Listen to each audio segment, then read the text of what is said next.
Okay, here we go then. It is time for a brand new episode of Press X to continue. And for what we haven't told our guests this week, by the way, it's a bit of a surprise, we're dropping on them straight away.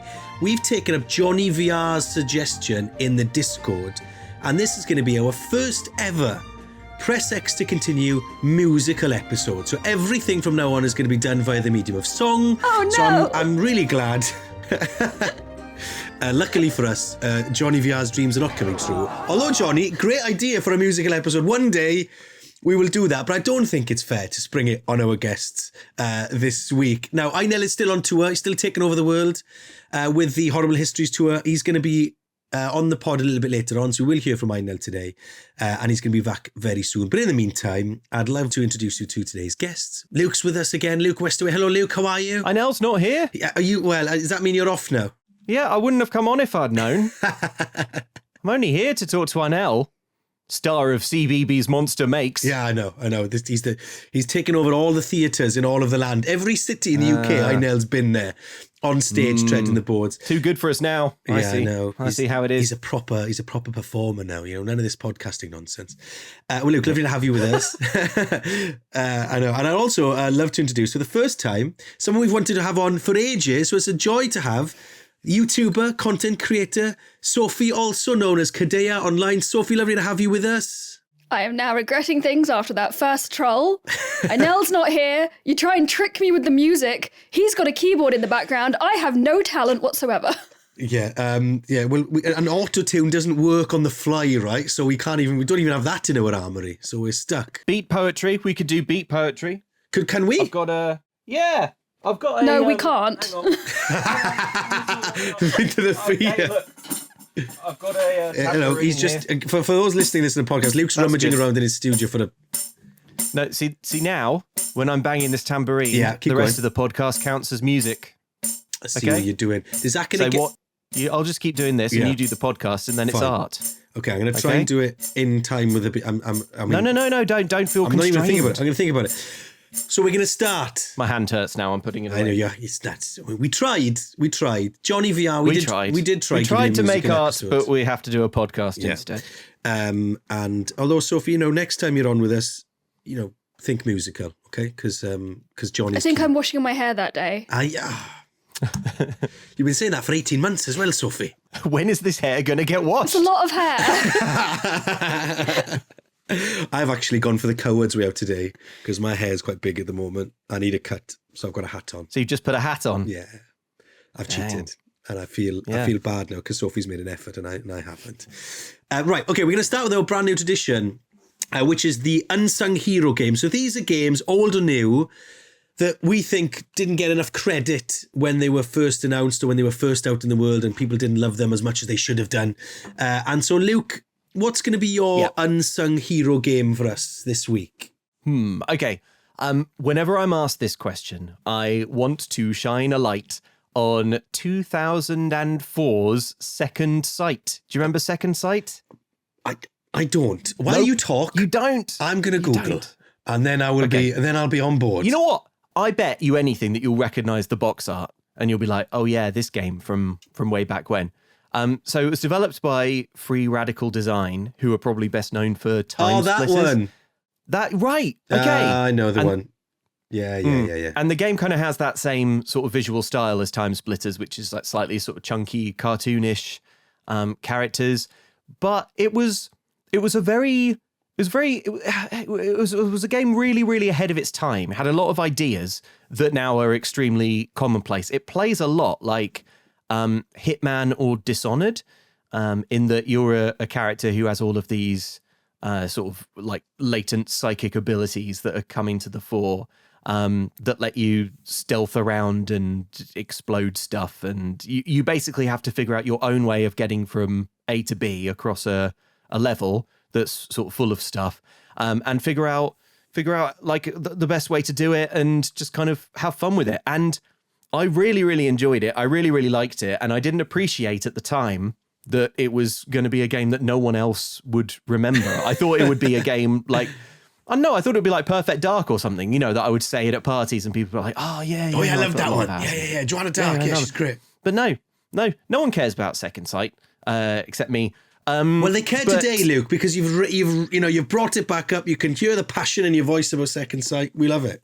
It was a kick-ass game, and it was, like I say, super ahead of its time and really good fun. And I'm saying that as someone who really doesn't enjoy stealth games at all normally in any circumstance, I'm on Krupa's side here with the Don't raise that. Don't. Let's not go down that rabbit hole, Luke. Okay, we'll get us cancelled again. Okay. Cadaea, do you like stealth games? Are you an Assassin's Creed My version type? of stealth is just to make sure that there is no one left to tell.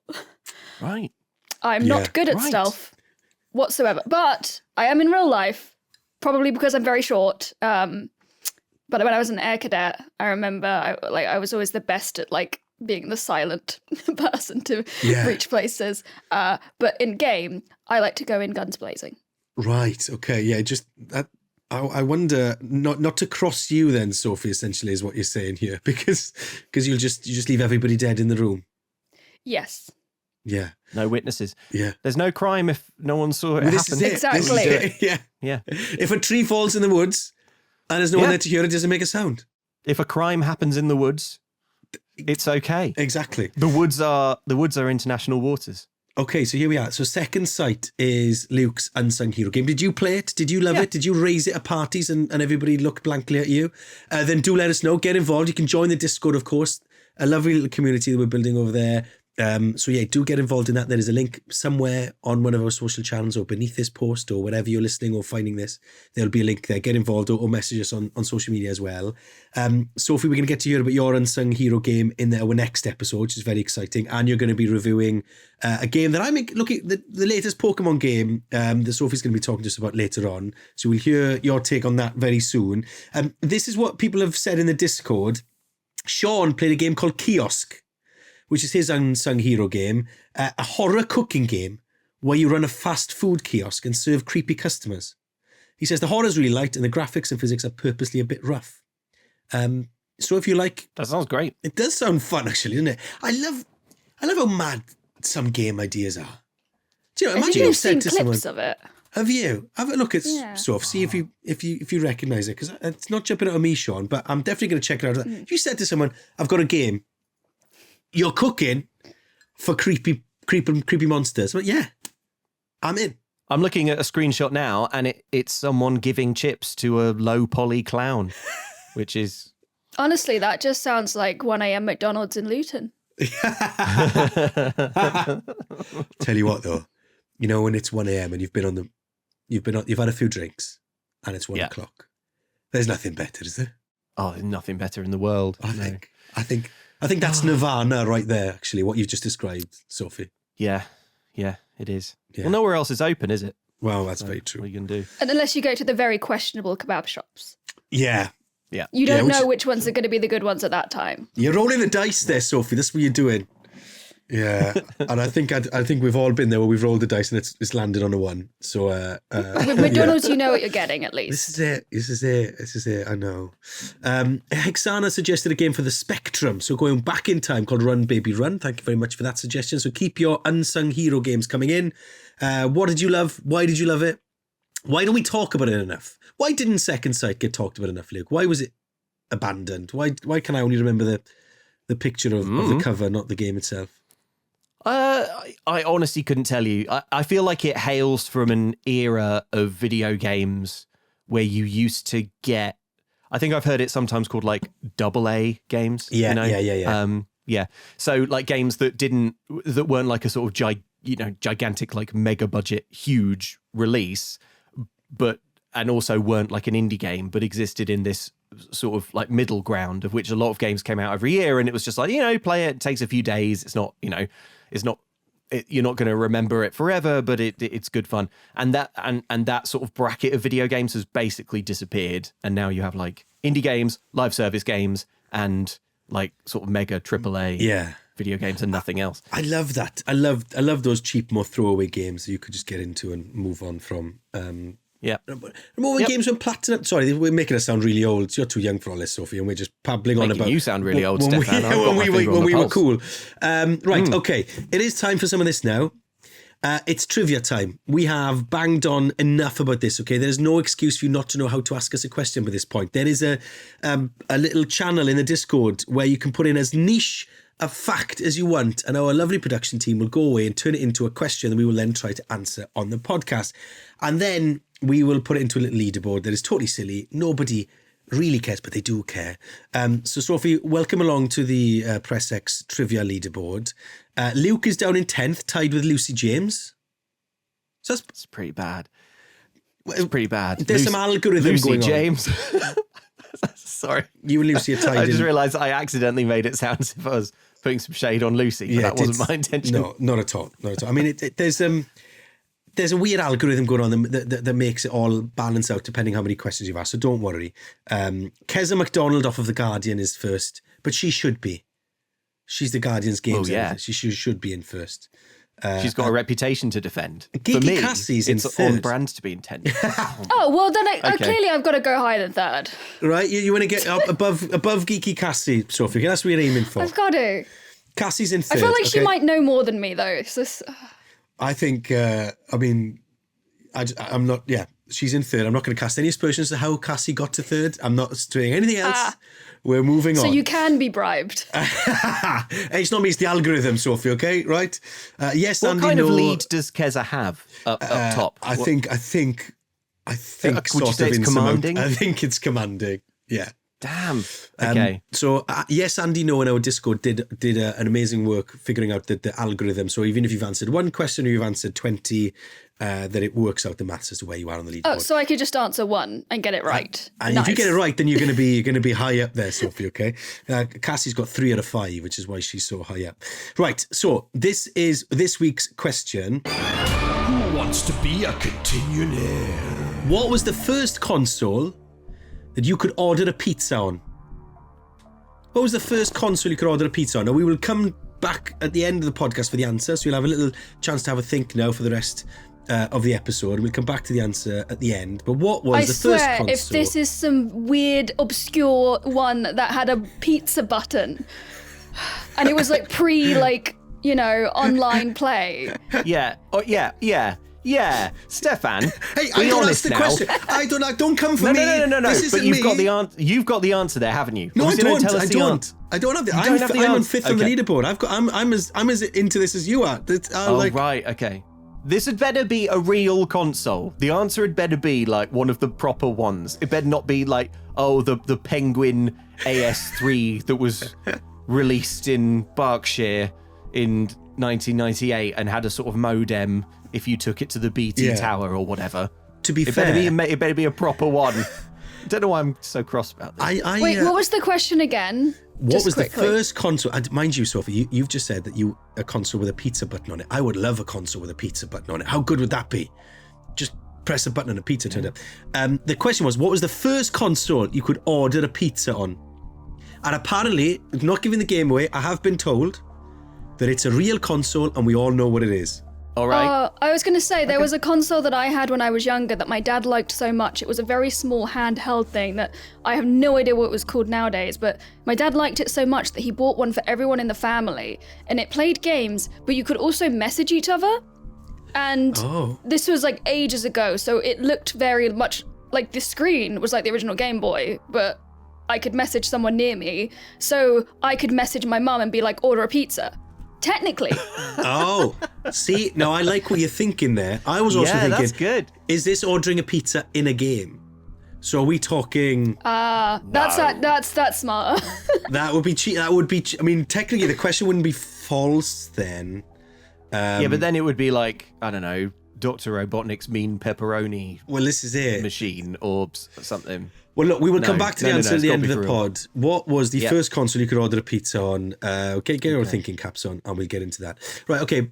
By the time this goes out, we will be nearing the BAFTA Game Awards, which is obviously a big moment in the games year where everybody gets together and sort of gets excited about, a lot of people get to go and put on a nice dress or a black tie or just watch along at home.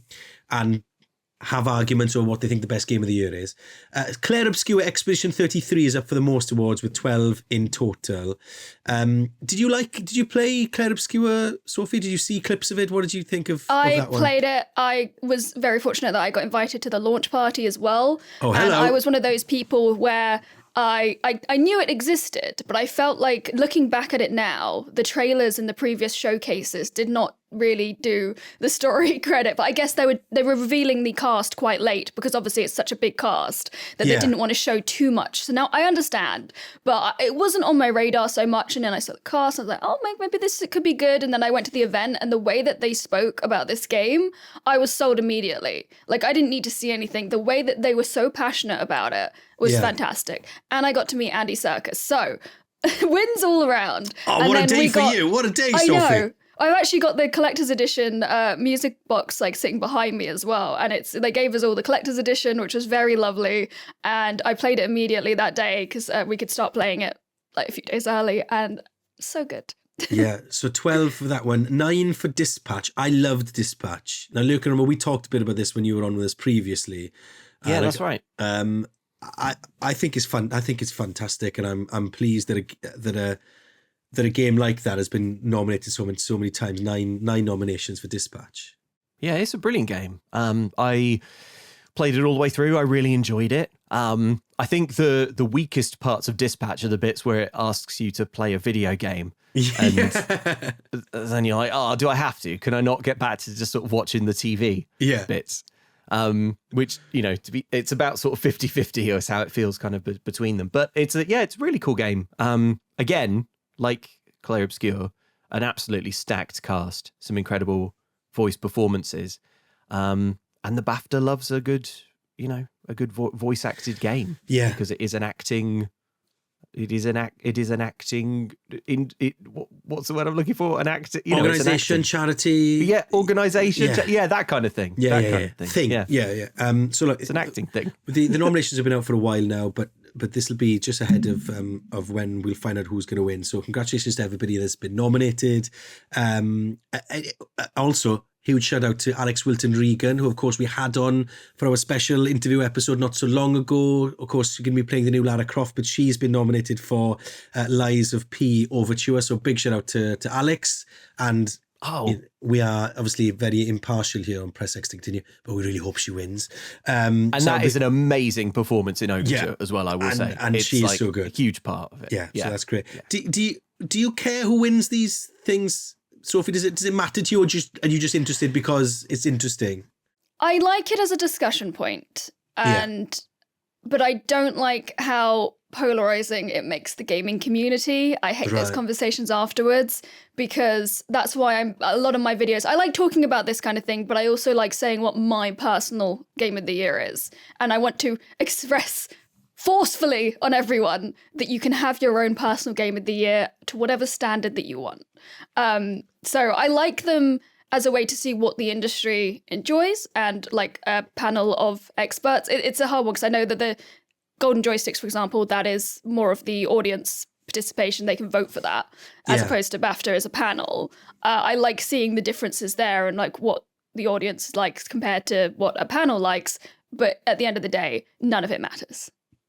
I don't mean it in a rude way. Like, it's an achievement, but it's like, don't get it too, like, don't be too serious about it. Yeah, just because God of War or Zelda didn't win the BAFTA doesn't mean they're not amazing games. They made a boatload of cash and changed some people's lives the way that they played and stuff like that. No, so well said. They're fun to talk about, but it's an award ceremony, isn't it? It's a lovely, fun, it's a great occasion to get everybody together, get everybody talking, but at the end of the day, it doesn't really matter, does it? So, you're right. The thing I really like about the BAFTAs is that every year it gives me a very convenient list of games to play that are already out. Yeah, 100%. It's the same with the Oscars. I'm like, okay, so these are all pretty good films, I guess. So I'll, just sort of, I'll watch them. Yeah. I think also what's good is that it's such a variety. You look at some of these titles that have been nominated, right? So, talked about Claire Obscure, talked about Dispatch, 2 completely different games. Arc Raiders is up for 5, totally different again. Death Stranding on the beach. All of these games are so different and diverse. And Citizen Sleeper 2, I interviewed the team from Citizen Sleeper 2 on the radio the other day when the nominations were out. a game basically made by one person, and that's up for 2 awards next to Ghost of Yote, which got 8 nominations, made by a team of hundreds, and all of that celebrated in the same place. That's just cool. That's just cool, I think. I don't know. Yeah. And presumably a nightmare for catering. Yeah. Oh. And like sorting out the tables. Yeah. Because you've all how many these tickets tables have you got? will be. I've got, how many tickets have I got? No, exactly. Oh, yeah. Sorry, right. Yeah, Yeah. sorry. I've got no tickets, Steffan. Yet. Which, sidebar. Yeah. Why is that, BAFTA? Yeah, Is it because I don't know any of the games? Well, you played Dispatch. You're good. Yeah, I play BAFTA. I played Dispatch. He's played Let me come Dispatch. to the Get him in. party. Right. Yeah. So I think that's hashtag probably get the him only in. one up there. Not the only one, but like the only one above 3 that I haven't played is Dispatched. But it's on the list. yeah, it's on the. Genuinely, I think it's really. What I enjoyed about it, Sophie, was that it had this created a vibe that just made you want to hang out with these characters. You know, sometimes you watch a movie and you're like I don't remember watching the original Ocean's 11, wasn't it? And like I didn't really care about the heist, but the characters were so silly and fun. I just wanted to hang out with them. I just wanted to be in their company for a bit. And it was the same with this. In the gang. I just wanted to be in the gang. I wanted to be cool. I'm not cool. I wanted to be cool. And Even though you were risking prison. Yeah, it's worth it, isn't it, to be in with your mates. But it was the same with this, like all these different diverse characters, all wacky stuff going on. But you just wanted to be part of the interaction. That's kind of the reason I play video games as well, is because it lets me live out like my wildest fantasies, like making me believe that I might actually be cool. It's great. You're cool to us, Sophie, eh? Yes. You're cool. Yeah, you're cool. You're good. Yeah. You're in part of an exclusive club here. Yeah, you're. Oh, we didn't ask, Sophie. Do you want to be in the? Oh, yeah, it's important. Yeah, this is an important question. I should have asked this at the top of the episode. Sorry, I just got so excited about the thought of us singing songs that it slipped my mind. Sophie, would you like to be a part of the Continue Club, or would you want to be an Exy Beast? Continue Club or Exy Beast? They're the sort of the two Press X factions, if you will. Now you don't have to choose right now. You can take it till the end of the pod and choose then if you want. But just no pressure. What are the benefits though? Good nothing. Question. Zero really. More just how they make you feel. Well, I've already immediately forgotten the name of one of them, so I have to go with the Exy Beast. Exy Beast. Sophie, welcome along. Cadaea is an official member of the Exy Beasts. Well done. That's very good. We'll send you a sticker in the post. Right. Now, I know you were both very disappointed that Einel isn't here in person because he's too busy being, a legendary actor. He has, though, sent us this from his tours around the UK. So here is our friend and usual co-host, Einel Tomlinson. What's happening, Press X fans? It's me, Einel, with another voice note on tour. He knew it was supposed to be a musical episode, you see, so that's why he started singing there. Right, okay. I am in Glasgow, in sunny Scotland. It's really sunny at the moment, doing our Horrible Histories concert tour. We've been going all over the UK. Since the last time I spoke to you, we've done so many dates. Had a massive date in London at the Royal Festival Hall. That venue holds 2,700 people. It's amazing, like standing out on the stage and seeing so many people all around you. So that was incredible. As well as some amazing venues in Edinburgh, Liverpool, Birmingham, so many more. And we still got so many dates to go as well. So while I've been on tour, though, I have been playing a few games. I've been picking up my Nintendo Switch 2. I've been trying out the boost mode that they've added to the Nintendo Switch 2, which allows you to play original Nintendo Switch games running on a Switch 2 in docked mode whilst you're using it handheld, which is great. So it means that games that you were usually playing in 720p or under in handheld mode, now you can play them in docked mode in handheld mode. So sometimes you're seeing those games get upscaled to 1080p, which is great. And some of those games run a lot smoother as well. I've gone back to Fire Emblem Engage, really fun strategy game. So yeah, a lot of these older Nintendo Switch games look way better on the Nintendo Switch 2 now, which is a feature that I think all of us Switch 2 owners wanted from the start. But now we've got it, and it works really well. I can't wait to go back to some older games. There's some older titles like Bayonetta 3 that I haven't even begun to play because it ran so badly on a Nintendo Switch that I was almost waiting for the new Switch to play it. So now that it's here, I've got no excuse now. So I'm definitely going to check that out soon. But yeah, if you've been using the new boost mode, let me know. But yeah, it's time for me to go back on tour. I'll be back soon. Peace. So we have it, Fire Emblem 2 for Einel on the Switch 2. I think he's got a point with the Switch 2. It hasn't it hasn't caught fire for me, Luke. Do you know what I mean? Your Switch 2 hasn't caught fire. No, yeah, That's only a good thing. Yeah, it's good. That's good. But can I order you a pizza is the question. Well, Yeah, right. Well, it might be. We'll soon find out. So, but no, do you know what I mean? I mean, not literally. It hasn't like Einel was saying. I think the backwards compatibility didn't quite. I don't know. But what Is it Switch did you have before? So I had the Switch. I didn't have the OLED before. I had I didn't have the bog OLED, standard. and I feel Yeah. like it is a massive upgrade to my one. But I don't know if it is to an OLED, so I can't comment on that. But for me, mine was running terribly, so it's definitely made me a lot happier than you. Yeah, I definitely, I agree with you. I definitely feel like it's a big jump up in terms of like what it looks like and what it feels like to use and things. But maybe it's missing another killer game, Luke, or something. Like Mario Kart is great, but there's only a certain amount of times you can play Mario Kart. I'm feeling the space left by what Metroid Prime 4 was supposed to be. Right. I'm playing through Metroid Prime 4 at the moment, and I am enjoying it, but it's not really got its hooks in me. I think that the criticisms of that game have been fairly well, sort of publicised, so I won't sort of get into them again, but I am sort of broadly sympathetic to them, and yeah, it's. I think they've really lucked into Pokopia being like a sort of. We're going to talk about that more next, aren't we? But like that being a sort of gigantic mega hit, which I think they badly needed. Yeah, so that's. I'll admit. Although, I mean, come on, Donkey Kong Bonanza was incredible. I bounced off it. I didn't. You bounced off Donkey Kong Bonanza. I thought it was fun, and I'm looking for like games to. I'll just take your Switch away then. Yeah, well, how about that? We'll talk about it actually because give it someone who deserves it. Well, frankly, so I'm spending a lot of time on trains at the moment, and we're going to be talking about this in our next week. Because I'm looking for something just to play on, and Donkey Kong didn't quite work on a train for me for some reason.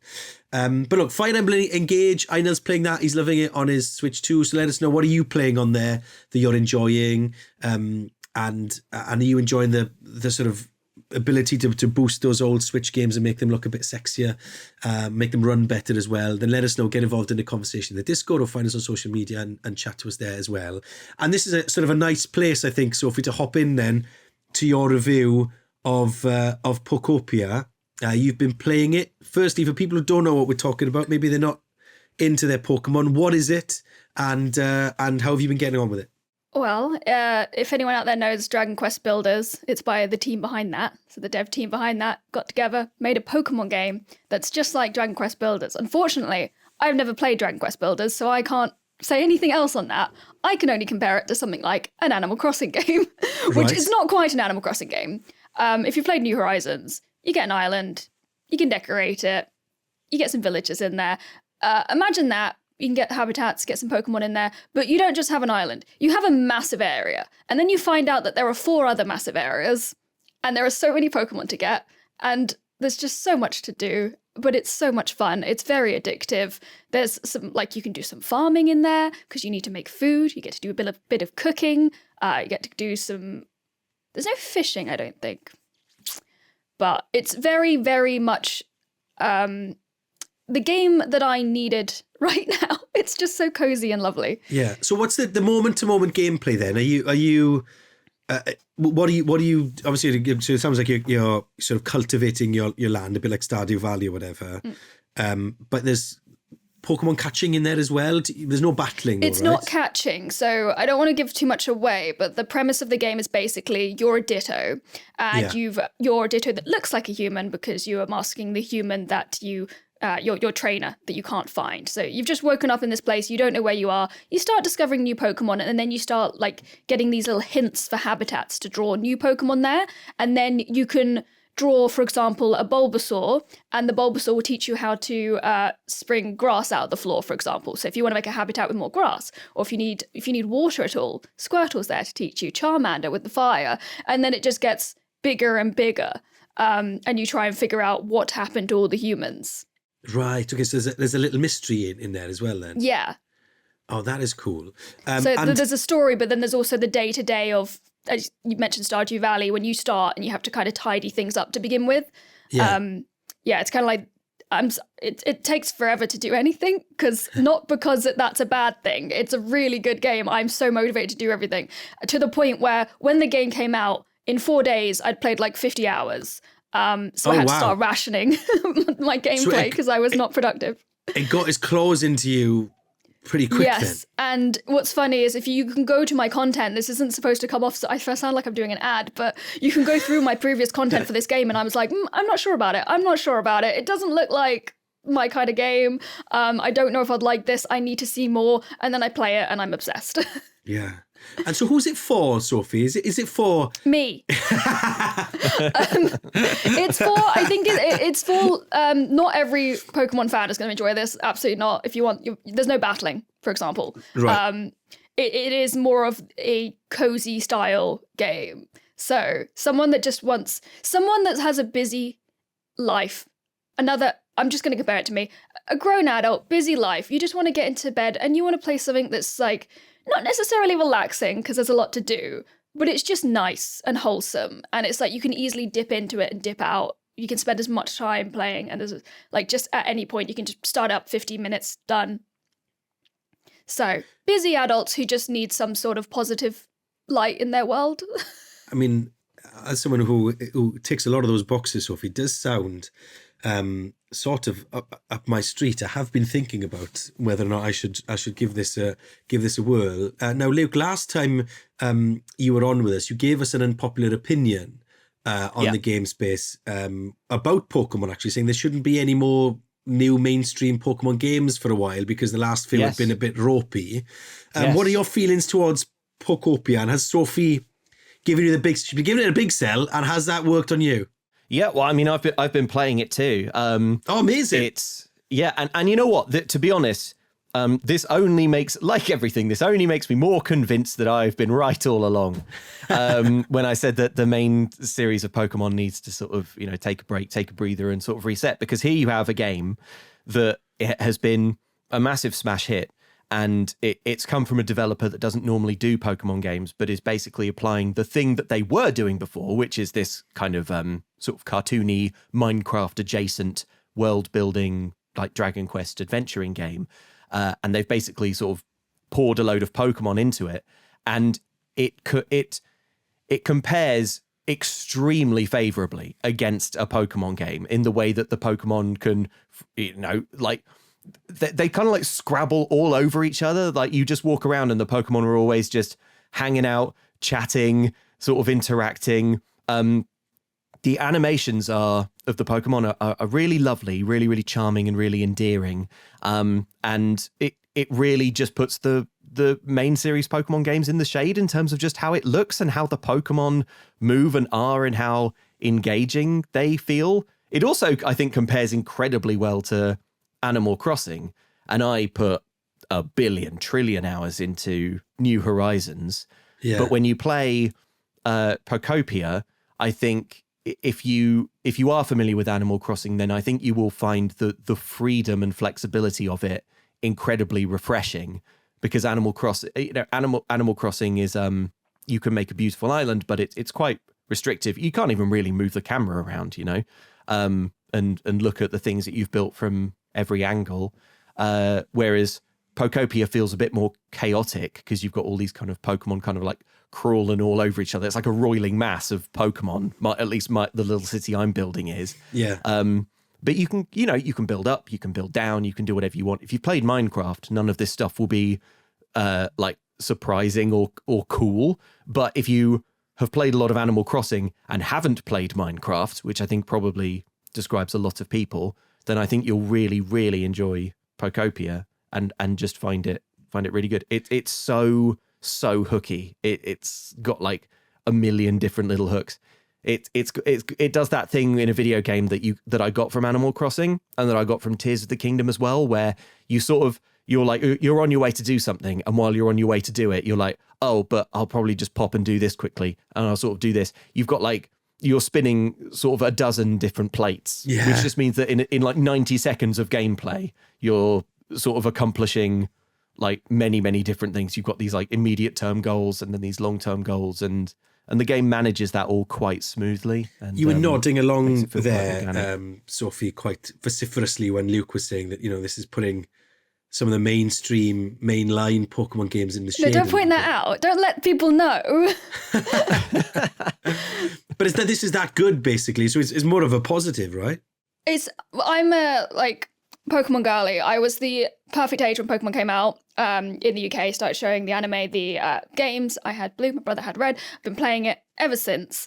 And I find I just really love the other games. I love the mainline games, but I also love the spin-offs. Like your Colosseum, your Stadium, your Legends Arceus, ZA, Pokopia, Mystery Dungeon, Ranger. Snap. They've all just been so... Snap! Yes, they've all just been so, like, fun, and I like having other types of games as well. Yeah.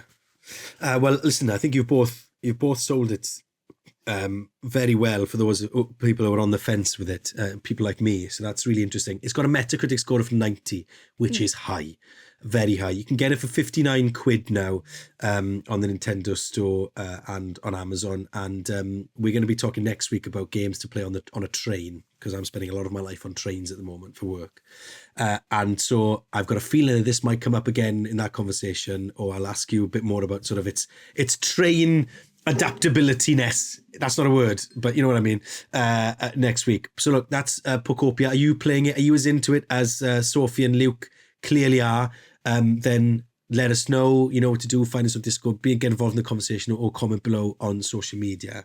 Right, just one little thing before we start wrapping up the podcast. Did you see this? We've stolen this a bit shamelessly from a conversation that we saw going on Blue Sky, which is about what is the best boss fight in a game. So the games writer Aisha Farah asked this very question on Blue Sky. Great question, Aisha. So thank you very much for that, because it's got us thinking about the best boss fights in games. Anyone's immediately leap out to you? Here's some of the suggestions we've had in from the Discord.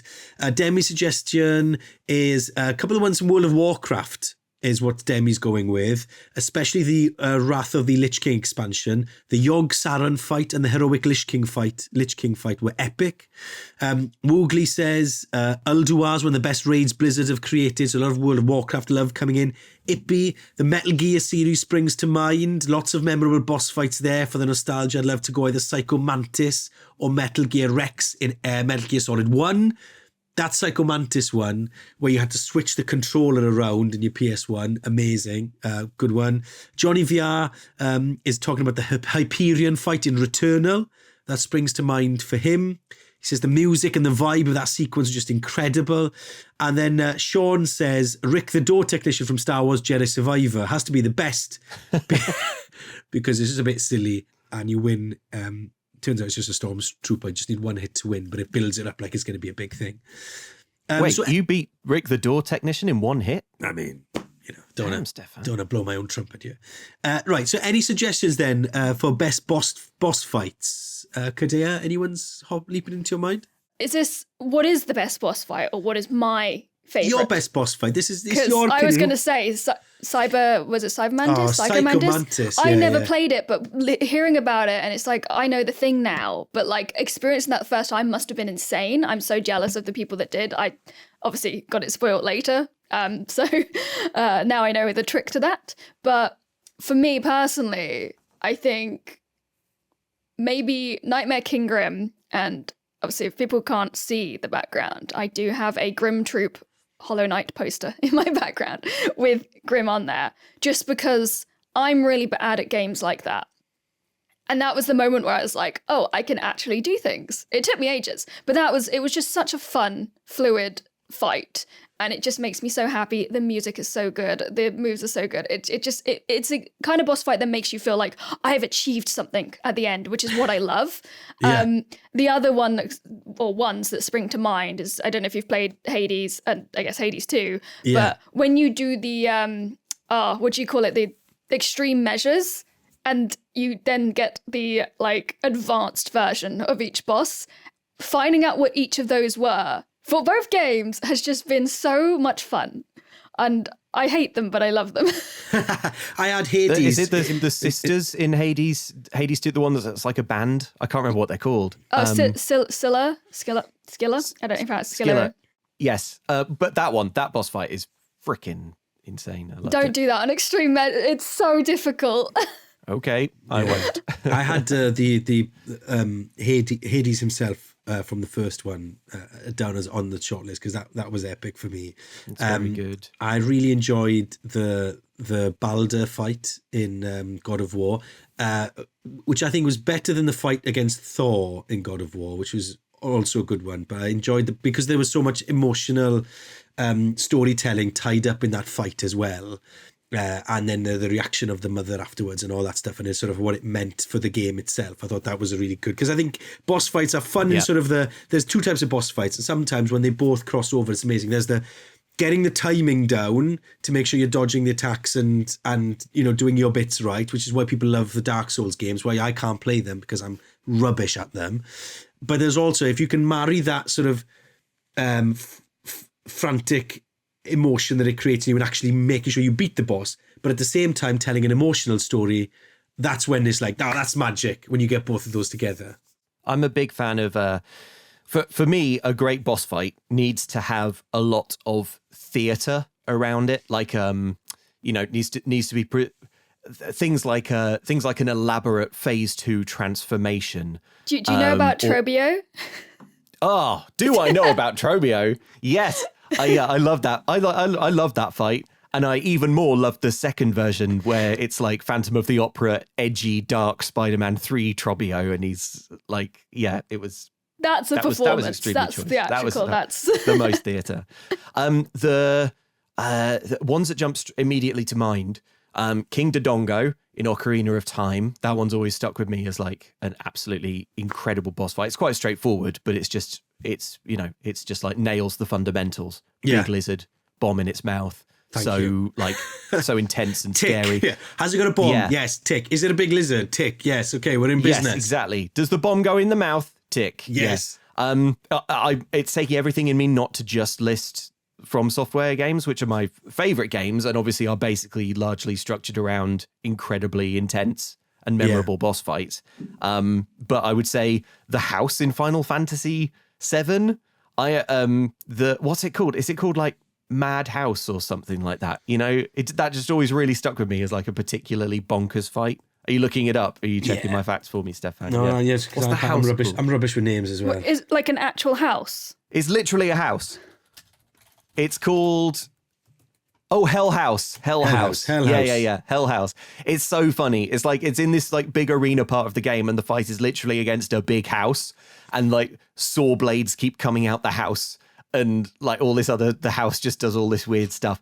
It's just really weird and really funny, and I like that in a boss fight. And I will Bail the Dread in Elden Ring and the Guardian Ape in Sekiro. The Guardian Ape in Sekiro is one of the best boss fights that's ever been. It's got that incredible theatrical flourish. I almost kind of don't want to do spoilers for it. I feel like it's a boss fight that you could spoil.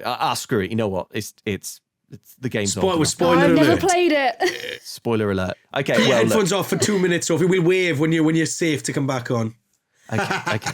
So you're fighting this ape, and the ape is amazing. It's a beautifully animated, ferocious ape, and then you finally kill it, and then in the moment afterwards, there's like the game waits. Like there's like a 10-second pause, and then the headless ape gets up, picks up its own head in its hands, and starts swinging a sword at you. And there's a whole surprise second phase to it that is a completely different boss fight, and it is just the most like sort of jaw-dropping, surprising.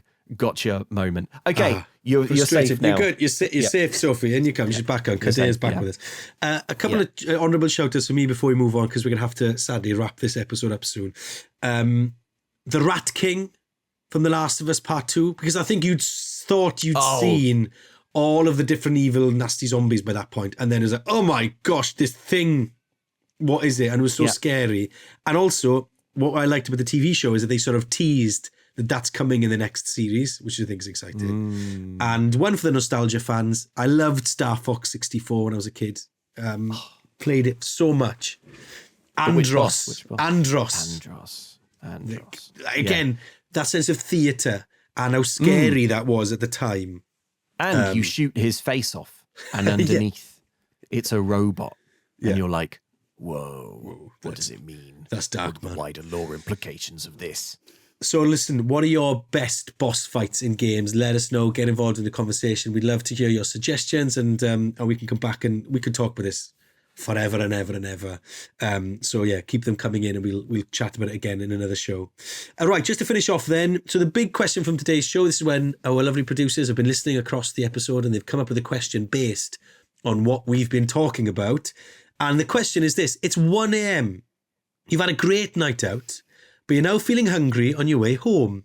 There are options, and you don't fancy battling the crowd of low-poly clowns and ghosts in Luton's McDonald's.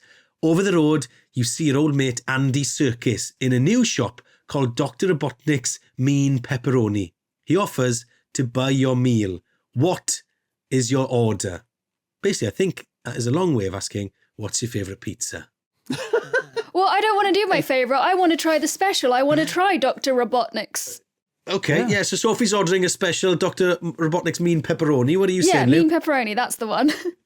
I would ask to speak to the chef on the off chance that he gets me a conversation with Robotnik, because I would have many questions for Robotnik. Okay, clever. Yeah, I just go margarita. Call me boring. Call me boring, that's fine. But I like a margarita, so that's good. Okay. Right. And the trivia answer then. So, what was the first console you could order a pizza on? Sophie, what are you saying? I feel like it is going to be something annoying and silly, but I'm just going to say, because I feel like Xbox do the sillier things in terms of collaborations with their consoles. And I didn't grow up with Xboxes, and I think it was the Xbox 360 that had the Xbox Live the first time, so I'm going to say that one. Just because good. I'm hoping it was like a weird collab they did. What are you saying, Luke? Now, my gut is to say the Dreamcast, because that was the first game that really put online features really like prominently forward. Yeah. But I do vaguely remember, I think there was like a huge PlayStation 2 and I was going to say Hut PlayStation 2. Don't take that from me. It's taken. PlayStation 2. I think you could theoretically go online with the PlayStation 2. Yeah, PlayStation 2. Okay, well, is my guess. Since you've stolen my answer, I'm going to steal your original answer then, and I'm going to say the Dreamcast. Oh my god! Now I hope it's the Dreamcast. So, Luke, because I wanted, yeah. I wanted PS2. Luke's taking He's ranked 5th. He doesn't need this. He shouldn't. It's vanity for Steffan. I'm in 10th. I'm down here. I'm not even on the board. Gutter. Yet this could be your moment. Gutter. This could be a time to shine. I'm in Sophie. the gutter with Lucy James. Look, if I'm nice to him, he might put me up higher. Yeah, okay. Cassie is quaking in her boots in 3rd place, Sophie, because you're coming for her. Right. The answer is the first console that you could order a pizza on, the Sega Dreamcast in 1999. Yes. Yes. An e-commerce company teamed up with Domino's to create a version of the website that would run on the Dreamcast. Come on. Thank you, Sophie. I feel like I was barking up the right tree with the internet services. You were actually. You I just were felt close. like Xbox were like the one. They just do so many. I guess it's maybe since more recent, but yeah, that makes sense. It was a good call. There were good thoughts all around. Good thinking, everybody. And that means I'm now great up to 3rd. Answer that you came up with on your own. I did all the heavy lifting there, Sophie, didn't I? Did that get you onto the podium spot? I am on the podium. I've taken over Geeky Cassie. See you later, Cassie. And does that drop me below Lucy James? You are now below Lucy James. You're in 11th. Sophie, you're in on joint 15th. But don't worry about it. It's a building process. It's a marathon or a sprint. And of course, there's more a chances. Reputational risk to coming on this podcast, you know. You should make your guests aware. Yeah, we should send a disclaimer through, shouldn't we? Well, listen, that is it for this episode of Press X to Continue. It's been lovely having your company. Sophie, thanks for being with us. It's been a joy having you on. Luke, thank you for giving me the answer for the quiz. I really appreciate that. We will be back. Don't forget to get involved with messaging us in the Discord or find us on social media, Press X Pod on TikTok and Instagram. We will be back next Tuesday for more fun, and we will see you very soon. Take care, everybody. All the best. Bye-bye.